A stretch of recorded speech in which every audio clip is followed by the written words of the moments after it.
All right, folks, you're live with Lonzo, the Godfather of West Coast Hip Hop, and my main man, Dr. Dre, on the phone today, folks. Coming in just a few minutes. We got my girl Bernadette. We got a brand new theme song, y'all, with some heat on it. Here we go. We can't keep it long, folks, and I don't want to get it shut down, but you know how we do it. You gotta have. If you want a horn section to open you up, you got to call. You got to call them Stone City Band. If you want a horn section, band, huh? Rick James, Tina Marie, Mary Jane girls. You got to call. You name it.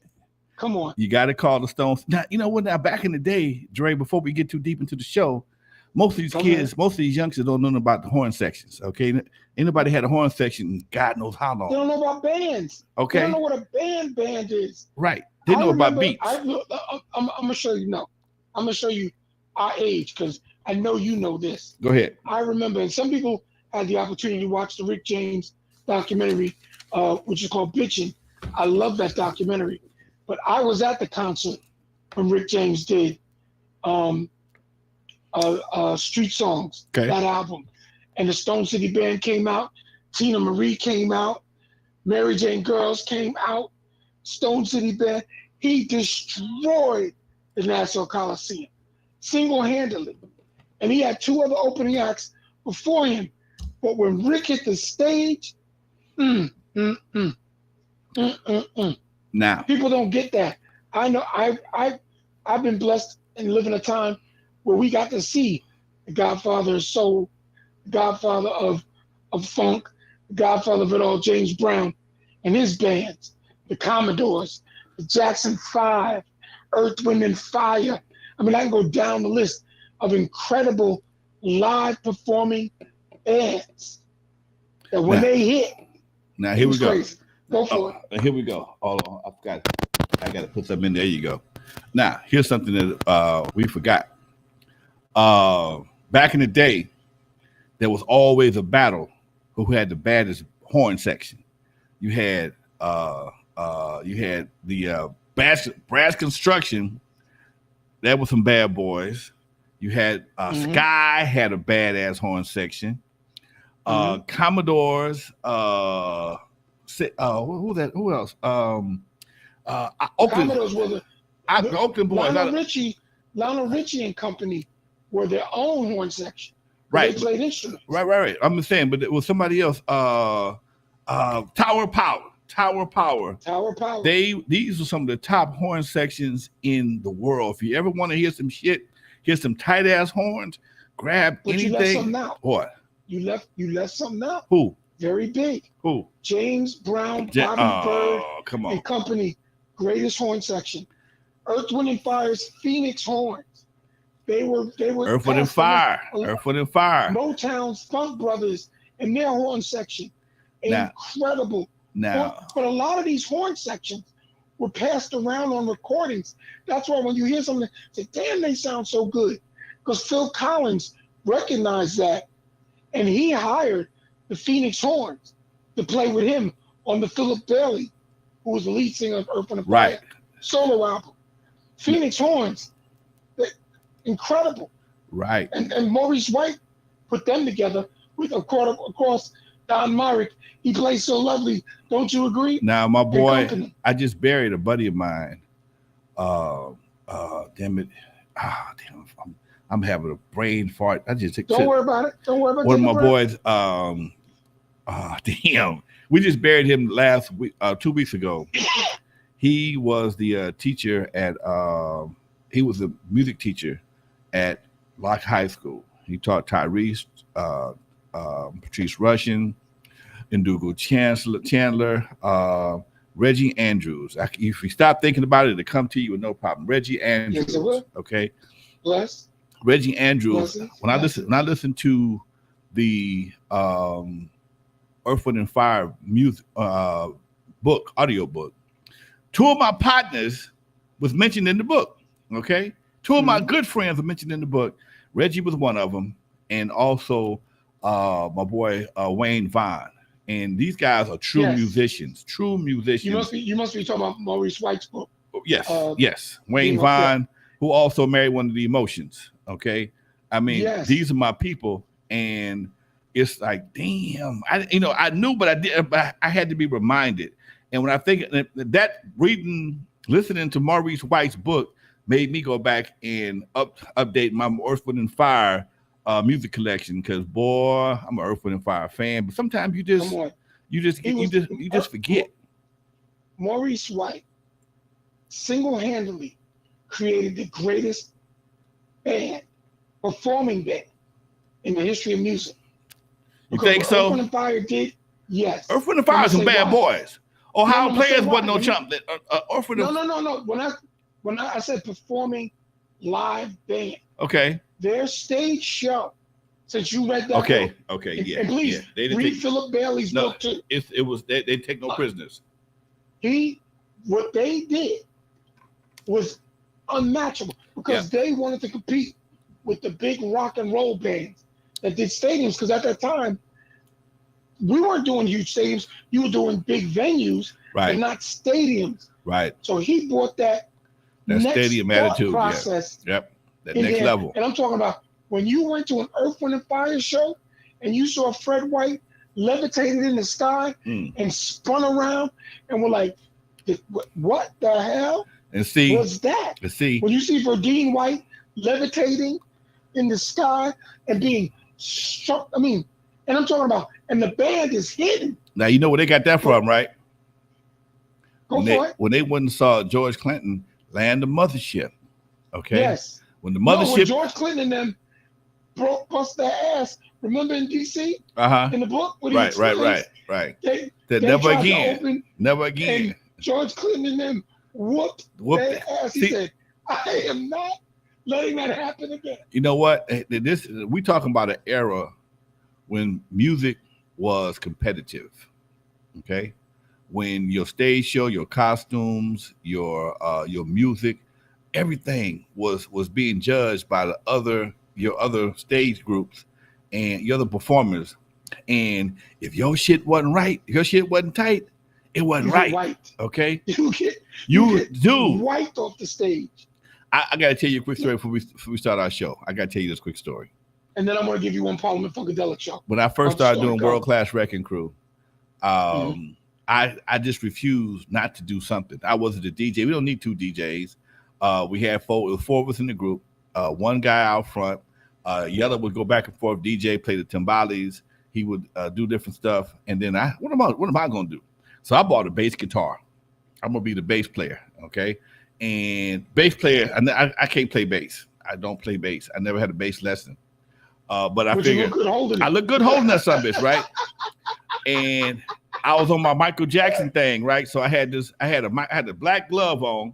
Still got the glove right to this day. I wore a glove, and at this time we were opening up for major acts. We opened it up for Morris Day and the Time, Cameo, SOS Band, all kind of folks. And when we started opening up, you would have multiple drum sets, keyboards, amplifiers. We only got the front tip of the stage, okay? Yes, sir. We was always the first one for sound check because we were the first one to go on. And they said, all right, tell your bass player come out here and sound check his bass. I'm like, huh? Sound check? What the fuck I'm gonna do? And so I'm laughing because I know these stories. Go ahead. I said, I ain't sound checking. Don't worry about it. I'm good. And I come out there and I'm playing, and these people are watching you. Real bass players are watching you on the sideline. This nigga ain't doing no sound check, and he got a glove on. How the fuck is he doing this? Okay. And I realized, you know what? I gotta change my stroke because I'm busted. I'm finna get cold busted. So that's when I dumped the guitar and grabbed me a damn bass keyboard. I can play with that shit. So anyway, folks, that's one of Lonzo's stories, and we had a good time doing what we do. And me and Dre here with Legendary Connects, and we got hip hop shit. Let me get that because all of this is really hip hop shit. Because when the great Curtis Blow opens for Bob Marley at Madison Square Garden, that's hip hop shit. When Curtis Blow, and I'm staying with Curtis Blow, opens with the Commodores, that's great hip hop shit.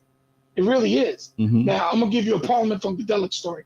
My brother was going to school in Springfield, Massachusetts, AIC, and I went up there for the weekend because Parliament Funkadelic was performing, and this is when One Nation Under a Groove and Not Just Knee Deep, all that was like huge. Okay. You know what I'm saying? Right. Huge.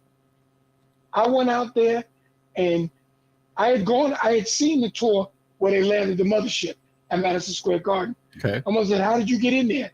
My brother stuck me in. Okay. But this was the first time they came out with a huge skull. I mean, huge. And they walked out there, and dude walked out and said, hey, wait a minute. You got to give him something to smoke. And they gave him a huge joint, and they lit it.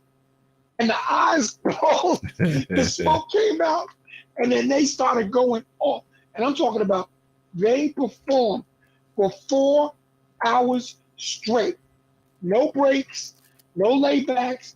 And when they did One Nation Under a Groove, that must have been 35 minutes. Right. No joke. They did not just need it. They said, we're going to party underwater. And they put up this screen and acted like it was underwater. Yeah. Out of control. The theatrics were crazy. Yep. Now, years later, I saw them perform at the Apollo Theater in New York City. And by then I had gotten to know Bootsy Collins, George Clinton, and quite a few members of Parliament Funkadelic. And they were like, yo, Dre, hey, come on, y'all gonna come hang out at the sound check? Like, sound check, come on, man. I ain't gonna miss this. I ain't gonna miss this. We walked in Apollo Theater at 5:30 p.m. for the sound check. Lonzo, you understand what I'm saying? Yeah. 5:30. Only 15, 20 minutes. Right? Right. You know what time the sound check ended? What? 9:30. Wow. Because the show started at 10. Wow. But George walked out there and said, okay, that was sound check. We were drenched, wet. Mm. Then they let the audience in. I was like, what y'all doing here? And they went on and performed from 10 at night Wow. to 3 in the morning. Wow. So from 5:30 to 3:30 a.m., they got down. Did all that for cocaine. Anyway, folks, if we got to go, let's get back to the story. All right, folks, as you probably know by now, Britney Gardner was sentenced to 9 years in a labor camp. Oh, I was going to say, we're going to do the 3 Bs? This is 3 Bs, so we got 3 Bs today. What we got? 3 Bs. You start with Britney Gardner. I'll come next, and then we'll get into the 3rd B. All right. Britney Gardner was sentenced to 9 years a day in a Russian prison camp. Court. Okay. She went to court, and they got her right out of the court and took her right to one of those, they call them prison camps. Well, no, she's still in holding. She's still in not, what do you call it? The severe camp. She's because they have to, that was the sentence, but then they got to close it. So she's still in holding in between. Oh, okay. Well, but that's what her sentence is 9. 9 I just saw years. it before you started. Okay. 9.5 years. 9 years for a goddamn vape pen. 2 vaping cartridges. 2 vaping cartridges got you 9 years for smuggling. Now, first of all, did you bring him in or did you buy him there? Okay. She brought him in. She brought him with her. This is what she had left over. So they got in the first time and they were about to leave. Now, here's something that people have to understand.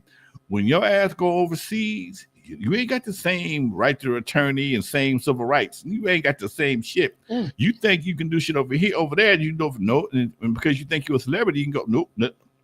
I've seen quite a few people. There is the Facebook post I just read the other day, or I watched the video, I think it was, 8 or 9 people that are banned from different countries. Big name people that cannot go to certain countries. Snoop can't go to, I think it's Australia. Snoop can't go to Australia. Britney Spears is banned someplace. Justin Bieber is banned someplace. I forgot the people, the exact names and the places.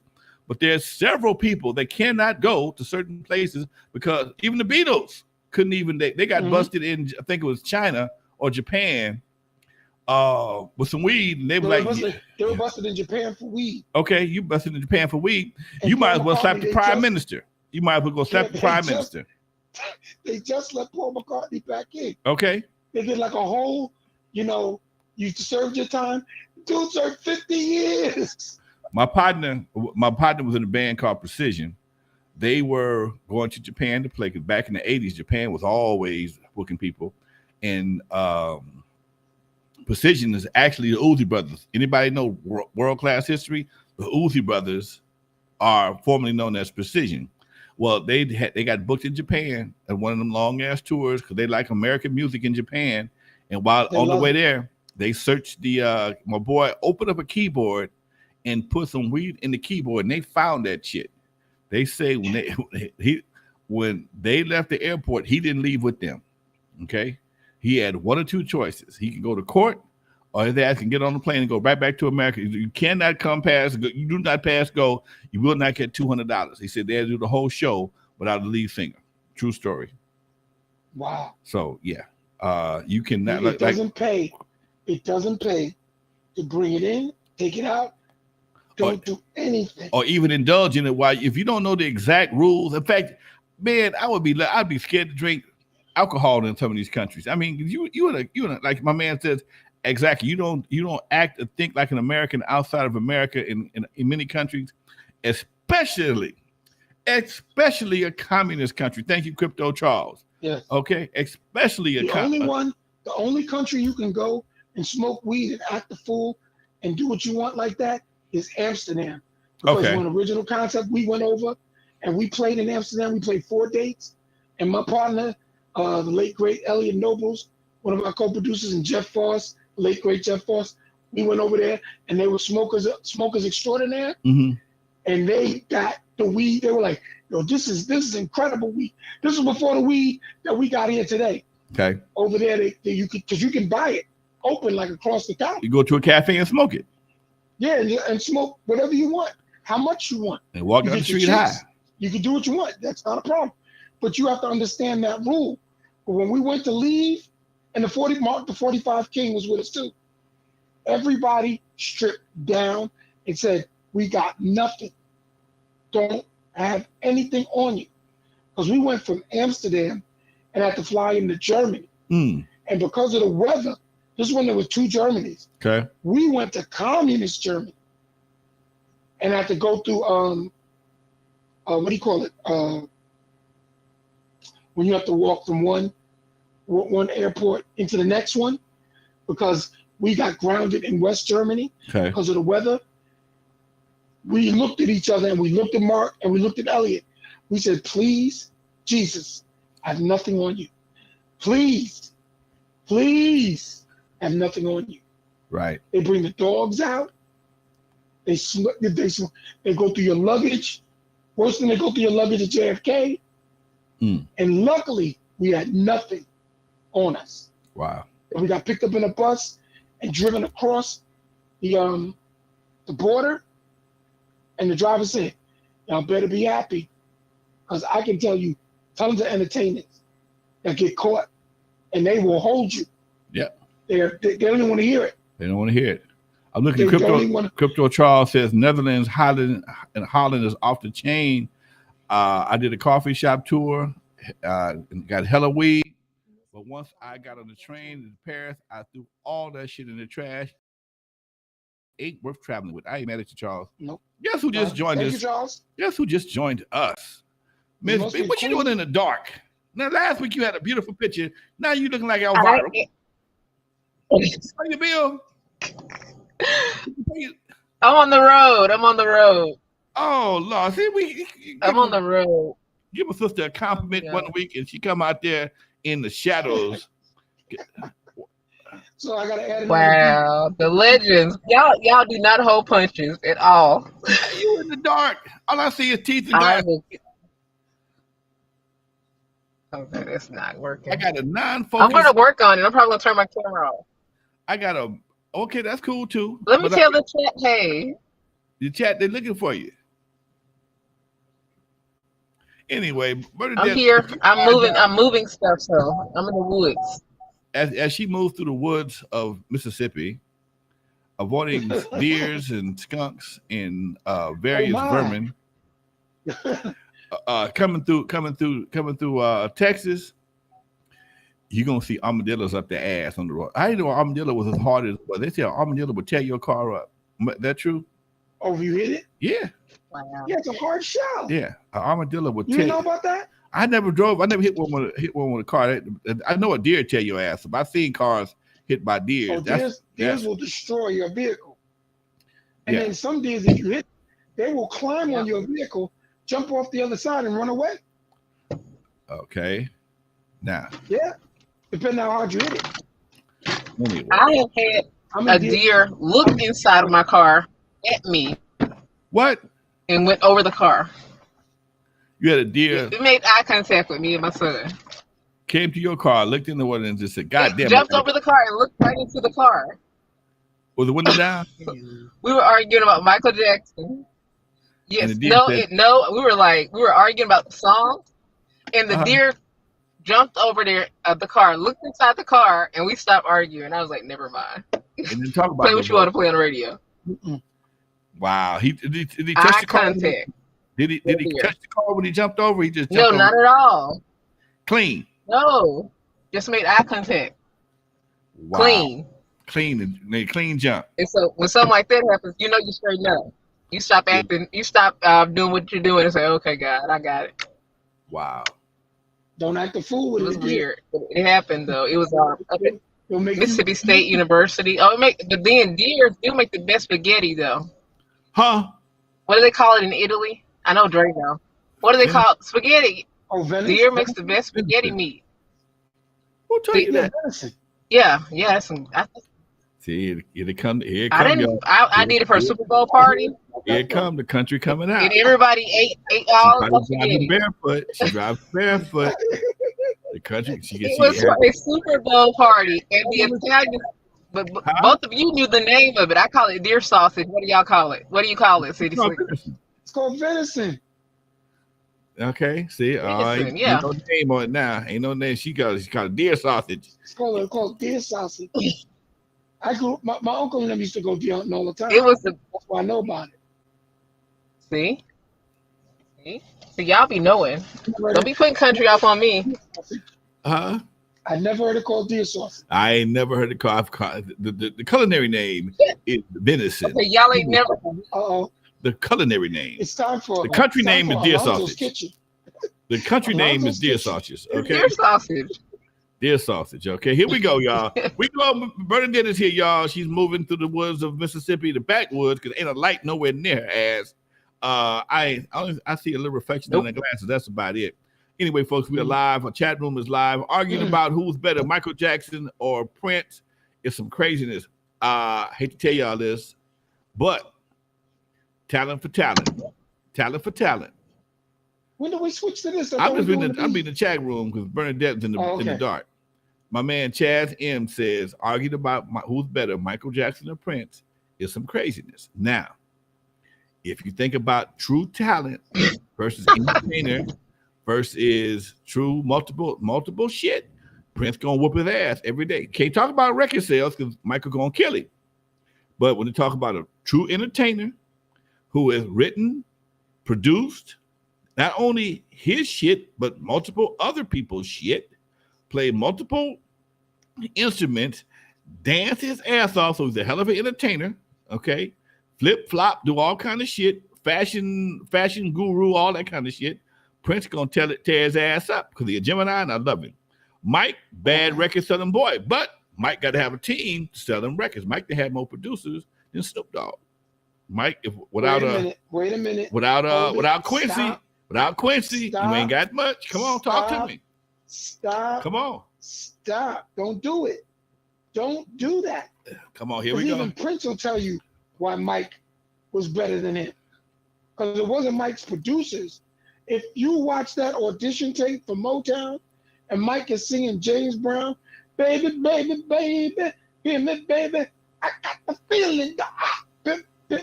That's Mike and the Jackson 5. Really, the Jackson 5. Mike's talent is immeasurable.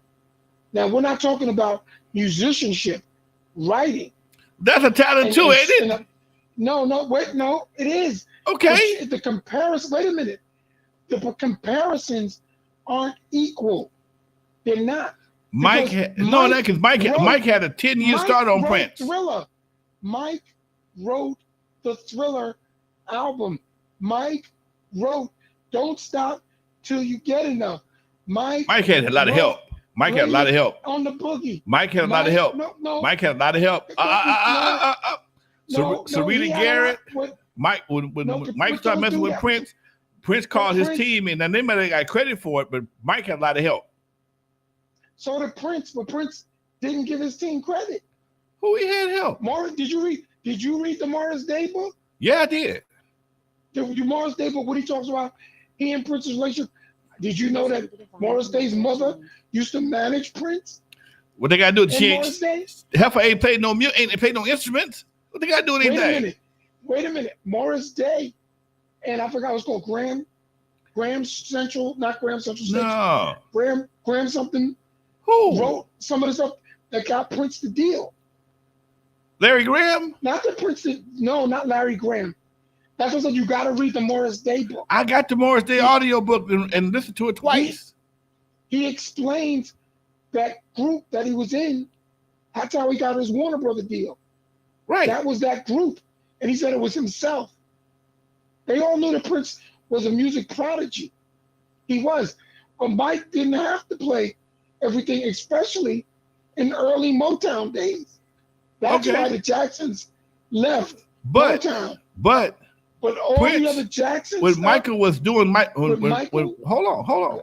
When Right. Michael was doing Jackson 5, Prince was woodshedding, practicing all his instruments. Prince didn't come out to 1978. But you can't blame Mike had a what, a 15-year head start? He was signed to Motown. At he 10. was 9 years old. Okay. At 9 years old. And he had to do just like Stevie Wonder. They had to fight for their freedom, just like Marvin Gaye. But what I'm saying is, Mike had a 15-year head start on Prince. While Michael was dancing with the Jackson 5, Prince was in the basement someplace practicing bass, guitar, keyboards, drums. He was doing all that shit with Morris Day. He was also moving from house to house to house. Okay, but what I'm saying is, while Michael was already performing with his brothers, being a part of the. We don't know that though. Oh yeah, it's obvious. So if we go, okay, hold it. If we want to go 78 to 78, Prince came out in 78. 78. Michael Jackson releases "Off the Wall," which he wrote half that album. Okay. But he ain't played the instruments. He didn't play the piccolo. He ain't played the piccolo. He didn't play the cowbell. Quincy Jones will tell you that Mike tells you how the song goes. Quincy brought in the musicians. Okay. Because remember, Mike met Quincy on the Wiz set for the movie. And how did that? What did that do with Prince? So you can't compare. Mike got a 15, maybe 20-year head start on Prince, and Prince came out in 1978. Prince. They're the same age. No, they're not. They went but a few years younger. No, Mike died at 50. Prince died at 57. He died later. That's why. Yes. He died. Mike died at 49. He never saw 50. Okay. Prince, they just died different times. That's why. It was all right. But Mike is a year older than me, and Prince is a year, 2 years younger than me. So they're all around the same time. I had conversations with Prince when he was alive, 1-to-1. Okay, what they got to do with anything? And he said, what? Michael Jackson's one of the greatest musicians and performers he ever met. Most people don't realize Mike played stuff, but when he went to record it, he brought the best in. No, to record singing is your voice is an instrument too. That's part of musicianship. Your voice is an instrument. Huh? And Mike doesn't have one of the best voices. Mike is a badass singer. Dude, I'm not taking nothing from him. I'm just giving Prince all his props. Let's do it. But it's a difference of training. This is what I keep trying to say. Mike went through the Motown system. Right. Prince didn't have that. Prince didn't have the system. He had his own system. He created his own system. But he went through the Minneapolis system. If you read that, did you really read that Morris Day book? Yeah, but he was part of the whole goddamn thing himself. Yes. He damn near created the Minneapolis system. The cats was all the junior high school. He was a part of it. They was all in junior high school. Jimmy Jam, Terry Lewis, Morris Day, they was all in junior high school together. Jam, no, Jimmy Jam came along, but they all came from Jimmy Jam and Terry Lewis weren't even in it. But what I'm saying, there was a group. What I'm saying is they all come from Minneapolis. Okay, Flight Time. It was Flight Time. Flight Time. Morris Day and them, they were all from the same area. It's just like being from got his Ohio. From his mom's. It's just like being from Ohio. And his stepfather. Yeah. Ohio is one of the funkiest cities in the goddamn nation. All your some of your funkiest bands in the world come from Ohio. So when you come from Ohio, there's a certain amount of pressure that makes diamonds come out of Ohio. You fucking with Slave, you fucking with Lakeside, you fucking with Ohio Players. Yeah. You got fucking Zap, all these cats from Cleveland, Ohio. So when you come from Cleveland, Ohio, you got to come with it, or you got to move.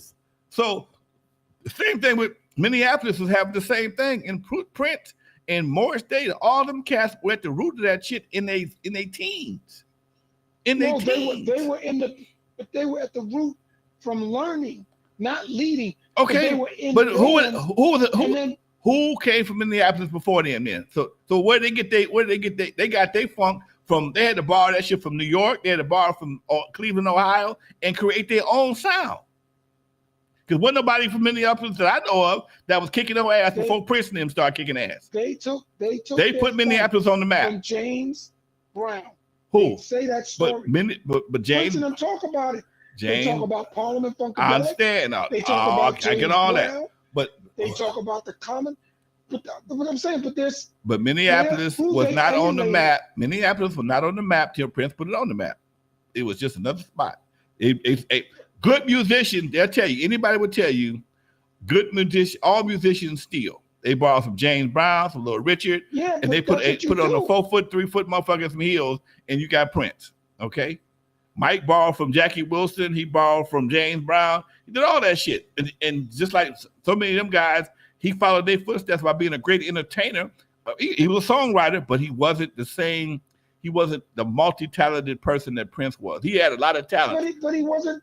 He didn't have to be that super musician because again, we got to go back.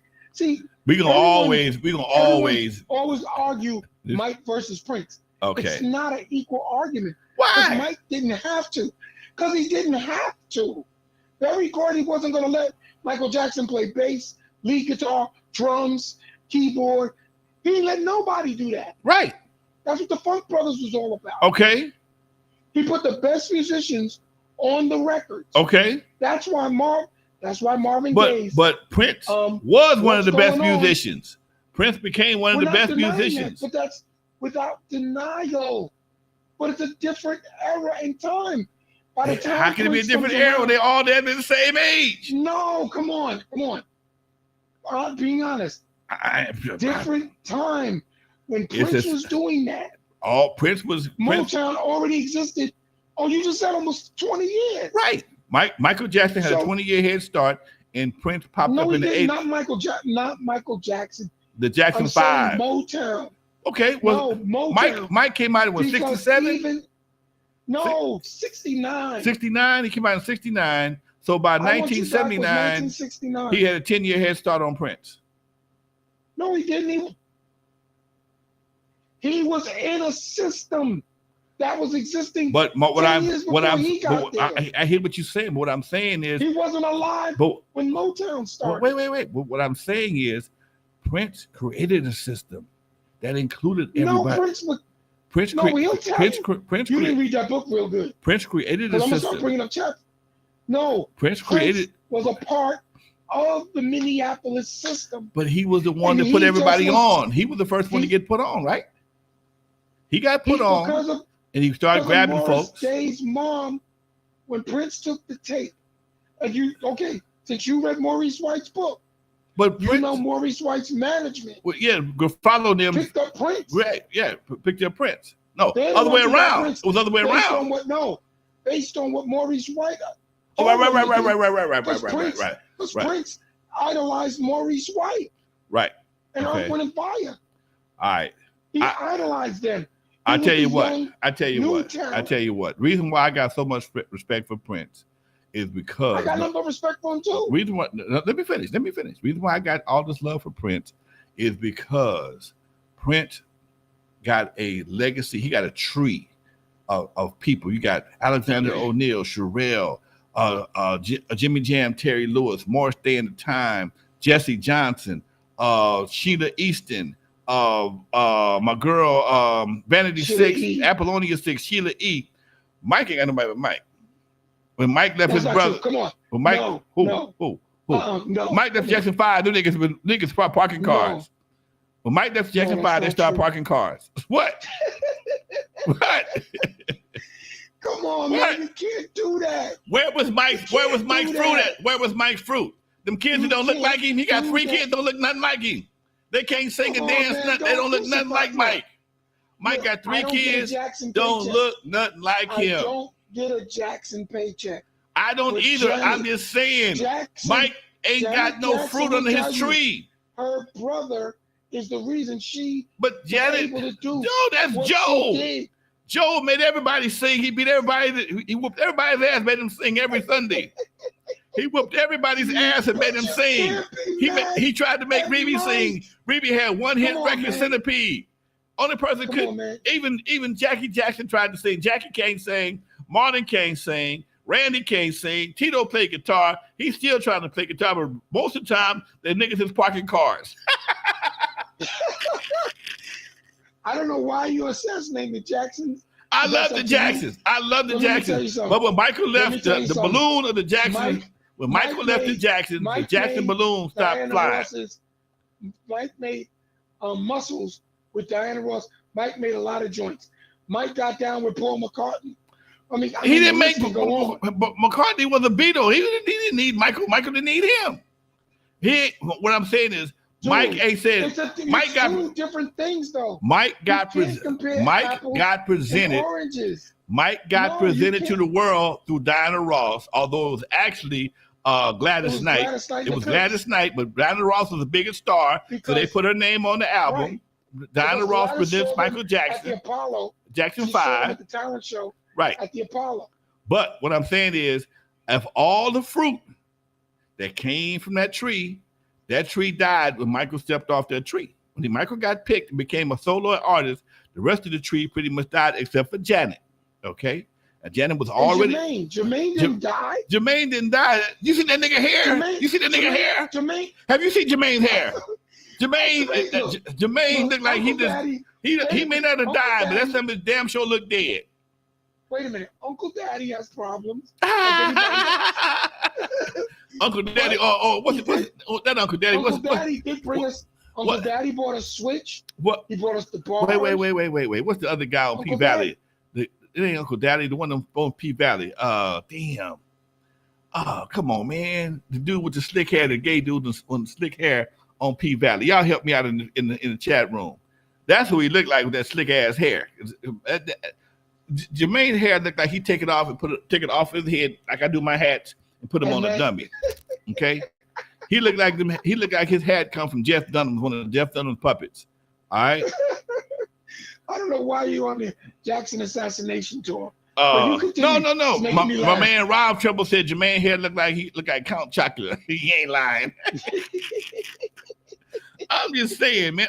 I'm just saying the family is a talented family. And here's let me say something else right quick. You know, people always talk that shit about Joe. People talk shit about Joe Jackson. He whooped us. He beat us. You know what? Everybody got their ass whooped back then. That's how you got disciplined. Okay. But Joe also said none of my kids went to jail. None of them went to jail. None of my kids got arrested. Okay. None of my kids. That was nobody. Hold on. I had to go to no precinct to place post bail. Well, see, that was how they did shit at that time. Okay. Yes. That's how they did shit at that time.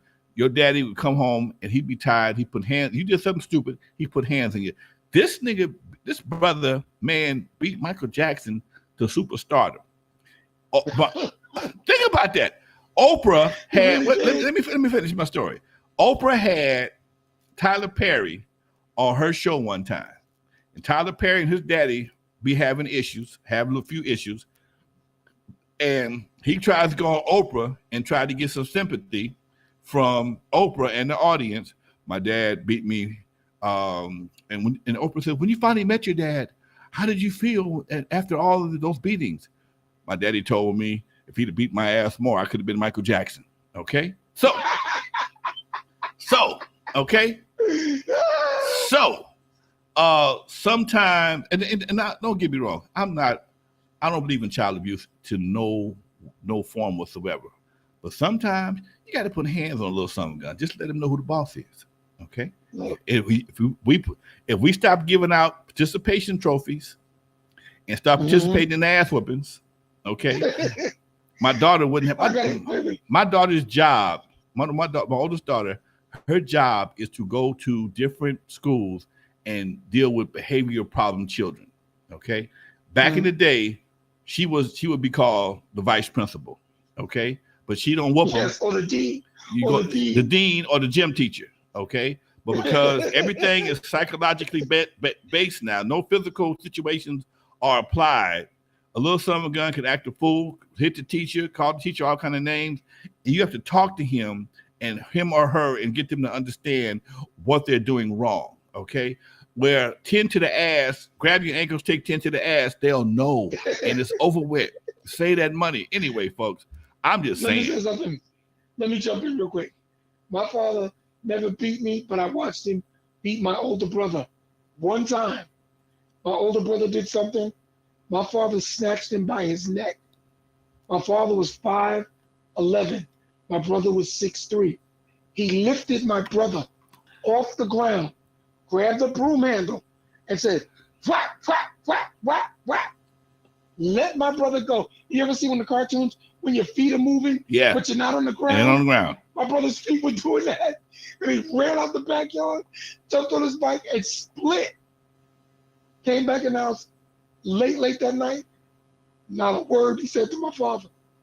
I said, I don't have to go through that. Right. I witnessed it. I've seen it. I'm not to get there. Because my brother said to my father, I'm a man. And he was 15 years old. You're a man now, nigga. You're a man, huh? I'm 15, right? He said, I'm coming in for my second job to go on to my third job, and you a man? All right, let me let you see something what a man does. I never once even claimed manhood around my father. I didn't even use the word. I can't spell it because I saw that beating. See? And my brother and I, we laugh about it to this day. He says, yep. After that, never once did I ever say to Pop, hey, I'm a man now. Well, see. Never once. That's the difference in growing up then, growing up now. You knew. I go like growing up Joe. Huh? Growing up Joe. My dad put hands on me a couple times my whole life. My mom beat us on a regular basis because we was always home with her. Your mom should get down. My mom beat me good. My mom was the primary disciplinarian in our house, and she had a bad back though. My mom was in a bad car wreck, where she was going to work. I'm not laughing at that. Well, don't trip. She was in a bad car wreck, and while she was in the car wreck, she had to stop working, and she'd have back spasms. And every once in a while, we'd do some dumb shit. We knew we could get away with shit because she wouldn't come get us right away. She said, all right, keep on. I'll wait on you. My back is feeling better. I'm gonna get you, and I'm gonna get y'all for old and new. And she would take them goddamn domes pills, them little pills and domes, and put that wig on sideways, and get to whooping ass. And all you gotta do is one of us got a trigger because the two that did some shit last week or 2 weeks ago, we think we got away. But the other one would trigger some shit, and she'd get everybody. See, I'm going to get you for old and new. And she'd get everybody at one time. We all sitting there crying like a son, bitch. She going to get a glass of water and go back to bed. But everybody's ass is red, and we crying. But now the pressure's off of that anticipation of ass whooping. Because that was the only thing about it. Even back then, I didn't like looking over my shoulder because back then you were like walking on eggshells because any given time somebody could set it off and everybody get their ass whooped. Well, we would be mad, but we also we trying to hope that she forgot. And my brother would do something. I wouldn't even tell on him sometimes because I know if I tell on him, it's going to ignite the group ass whooping. So I go on play with the matches. I don't care. I ain't gonna tell on you. It was a mass ass whooping. It would be massive. Okay. Wait a minute, you older than your brother then? I'm the oldest. Okay. So see, you're like my brother. My brother would instigate the argument from fight. And my mother was a major league baseball pitcher at 100 miles an hour pitch and an NFL quarterback. She would take off those clogs, them clogs, them wooden clogs. Okay. And you thought you could run away, and she would go, whoosh, and it would fly, and it hit you right on the back of your head, boom, and you drop. She said, I'm tired of chasing you. I get tired. She would take that shoe off. Whoosh. She taught my sister that beautiful talent of throwing the shoe. And then here's the part that got you. Pick up my shoe and bring it back to me. Oh, see. That's almost a bet. Go ahead. And you're dumb because you do it, and she doesn't pounce on you. You're like, why did you bring this shit back, man? Stupid? See, that's an East Coast shit. Okay, that's an East Coast shit. Here in sunny California, we have fruit trees in our backyards. We had fruit trees, and the most vicious thing, the most psychological, damaging thing you can be told as a kid is go get me a switch off the tree. I'm gonna whoop your ass. You got to go pick your own. My father's sister would do that. You got to go pick your own goddamn weapon of ass destruction. Okay? And then if you pick the wrong one and it was too weak, she go back and get another one and braid them some bitches. Okay? You damn near got a whip. Okay? You got weapons of ass destruction that you had to pick yourself, and you feel so stupid. You felt so stupid, okay? Because you already got caught. Now you got to go. Isn't that psychologically crazy? Yeah, now you got to go outside and psychologically pick your own weapon of ass destruction, pull the leaves off the son bitches, and hope is accepted. Hope is light enough where it won't tear your ass up, but it's thick enough to be accepted. It's just, oh my God, it just was a, but again, it made us the men we are today. Well, see, I had Caribbean side of my family, my father's side, and I had African American side. Wait. Which was on the other side. Did you say Korean? Caribbean. Oh, Caribbean. Okay, my bad. My family's from Jamaica. I ain't seen no Korean in you never in my life. Anyway, go ahead. Look. The Caribbean side was what you just said. My aunt, who was my father's youngest sibling, young lady, we would go over there and act the fool, our cousin, and she had this tree, or bush, I would call it, in her backyard that you had to pull the switch off, and there was no small switch. Every one was about a quarter of an inch thick with those, like you said, the leaves, and you bring it in there, and she said, fix it, and you have to pull the leaves off. This is psychological damage. And she go, okay, turn around and begin to whoop you. I got smart. I wore jeans to her house all the time. Okay. So when she starts whipping, I would act like I was getting hit hard. I wasn't feeling nothing till one day she figured it out. And I was there in shorts. And my cousin Terry and I and my other cousins, we did something stupid. And she said, go get me a switch. And I said, oh, no. And I tried to hide by the table. She said, oh, no. Got you now. Tore my legs up. Tore my legs up. Well, you know what? Whelps everywhere. I'm looking at the chat room, man. They still talking about Janet and Prince and shit. And can we get through the 3 Bs? No. We already got one B. You go with your B. Go ahead. My B is Breonna Taylor. Right. The Department of Justice finally indicted the 4 cops and then go to trial for her senseless murder 2 years ago. So that means it's a civil case? No, it's a federal case. I mean, it's a feds. Federal. Oh, okay. The feds indicted because the state didn't do that. Federal criminal case. Okay. Remember, the Attorney General dismissed it. Right. They said, oh, right. They found that it was a forged warrant. Wow. That they came in and shot it. It was forged. So that's. So now it went up to DOJ, and now the federal government got it, and their numbers are going to look crazy. Wow. Their trials are going to be crazy. All right. What's the second B? What's the third B? Third B is Beyonce. Beyonce finally released her album Renaissance. Okay. Everyone was upset last week because it leaked. The Beehive was ready to go crazy. They were searching who released it. But I brought up a question yesterday, and you heard it. I said, now, no disrespect to Beyonce or the Beehive. They can go crazy over that, got it. But where was that anger when they overturned Roe versus Wade? Where was that protest and anxiety? Because the state of Kansas flipped it back on the Supreme Court. It's not illegal to get an abortion in Kansas. Right. They showed up and voted against it. So my thing is, Beyonce, where's the outrage? And you may be doing it. I don't know for sure. Hey, Dre, check this out. We gotta come to the table. Gotta get to the table. Let me see this right here. We have been inundated with weapons of mass distraction. Yes, sir. We have been inundated. One more time. Let me get my shit together right quick. Get the preacher's music. Okay. We have been inundated with weapons of mass distraction for decades. Okay. You can't even get the daily news if you ain't got the right program. If you don't pay enough money, you can't get the daily news. You'll get some subpar information based on somebody else's opinion.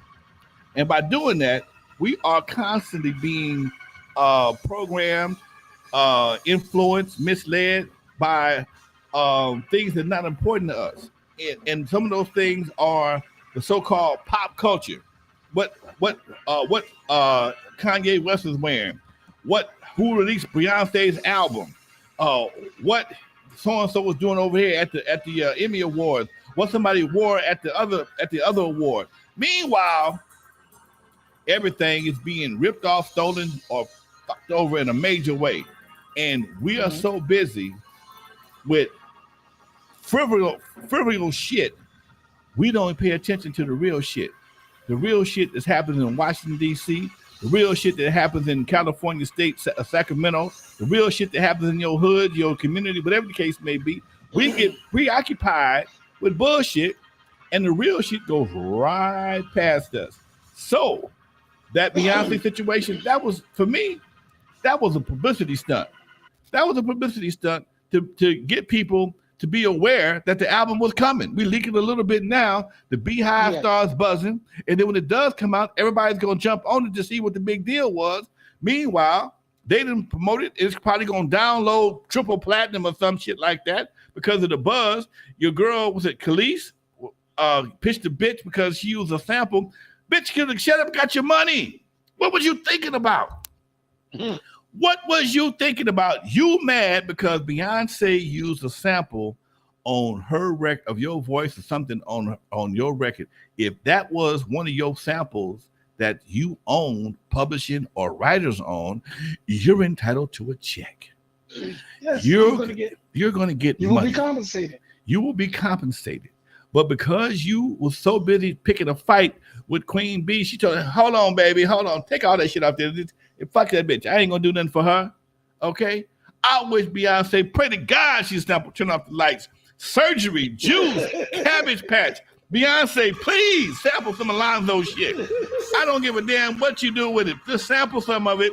Give me my publishing and give me my writers. I can go on to the rest of my days a happy camper.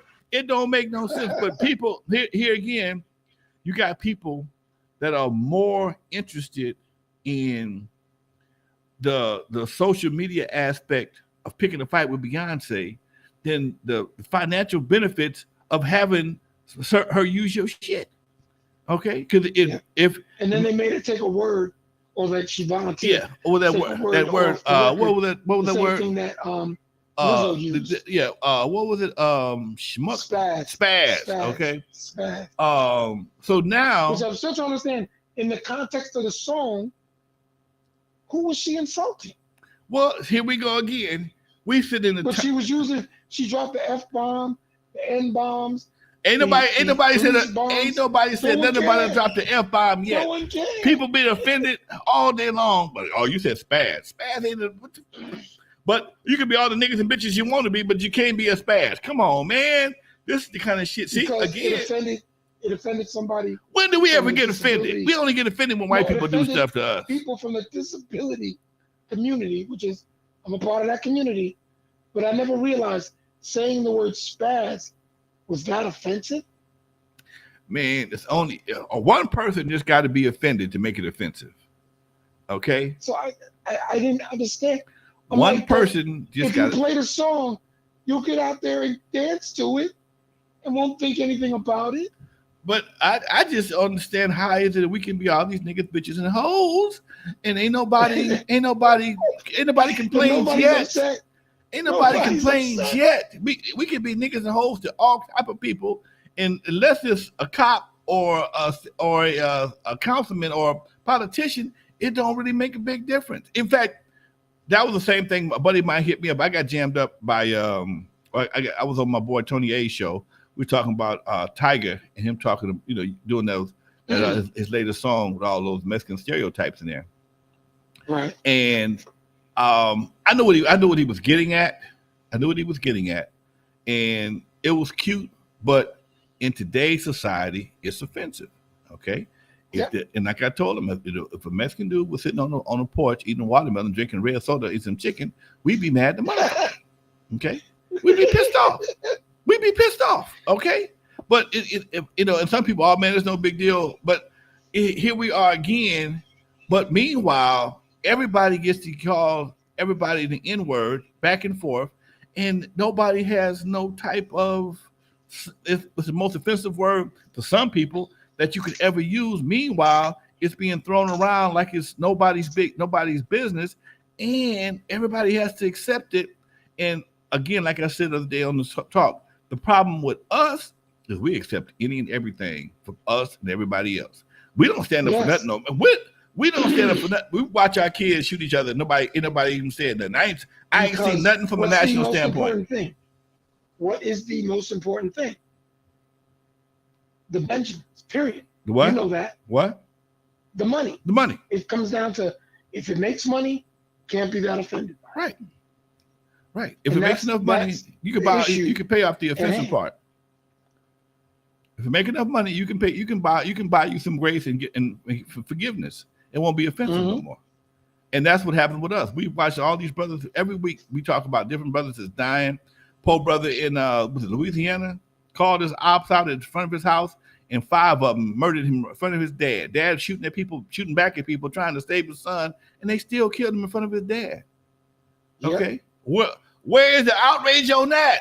I didn't seen it. Where's the outrage? But again, but drop the album 2 days ahead of time, and we're gonna go to war. Right. We're gonna go. Yeah. Right. Britney Griner got 9.5 years. Not good enough. We're going to war. Weapons of mass distraction. Weapons of mass distraction is in our face on a daily basis. I gotta send a shout out. Go for it. Curtis Blow. We got a minute left. KRS-One and Chuck D, the Hip Hop Alliance, and what they're trying to form. And we're gonna try to get them on the show here so we can discuss it. And these are things that need to be brought up and discussed. Really are. A big check to the 3B plus 1B, and that's Queen Bernadette out there. I agree with you, Alonzo. It's the weapons of mass destruction, but I'm still saying Michael and Prince, no battle. You got to be out of your goddamn mind to think that Prince can be Big Prince. You got to be smoking some shit that's illegal in 15 states of the states that marijuana is legal in. You got to be high as hell. Boy, look. I'm going to get my watermelon. I'm getting ready to drink my red tequila, and that's it. No battle. Well, no battle for me. No battle for you, huh? Okay. No battle for me. That's what your mouth say. We missed both of their voices. Time for this one to come home. All right, folks. That being said, me and Dre are out of here, y'all. It's an hour's been gone. The chat room is fired up, y'all. We having a great time today, as always. Legendary Connect, boy. Your boy Lonzo, the Godfather of West Coast hip hop. My man Dre. TV Raps. Dr. Dre. From Midwest, from the East Coast, folks. In the meantime, y'all be good. Let me hit y'all one more time with our new. Y'all might have missed it. Our new theme song.